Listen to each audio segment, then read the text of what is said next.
So, hello mga ka-shift solve, no? So, calculator techniques tayo under normal distribution. So, dito meron tayong problem under normal distribution. So, given na yung mean na 60 and standard deviation na 8. And substitute natin dito sa ating z-score na formula, meron tayong answer na 1.5. So, paano natin ma-convert yan into percent? So, di ba meron tayong z-score table. And hanapin natin dito yung ating 1.5. Yan, yun yung value niya. Pero, pwede mo makuha yung value ng percentage ng 1.5 gamit yung ating calculator. So, using our Canon F789 SGA, meron ito siyang function na makukuha mo agad yung kanyang z-score. So, link lang nito in my yellow basket para ma-flex mo sa mga classmates mo. Uy! So, punta tayo mood. And 3, 4 stat. And SD. Or 1. So, after nun, pinutin mo lang yung CA. So, yan. Naka-stat mode ka na. So, tapos nun, punta ka sa apps. And press 7. And 1. So, ganun lang.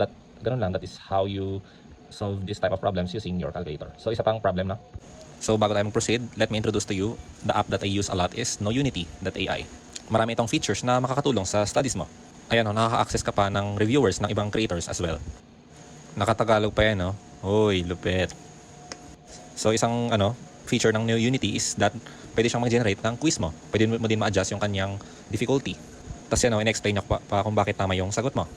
And pinaka-appreciate ko dito is pwede mong ma-save ang iyong mga quiz. So yan, tulad nito. So if you're someone na organized or systematic, you would appreciate this a lot. So try natin itong problem, no? So hinahanap yung between sa z-score na 2 and z-score na -1.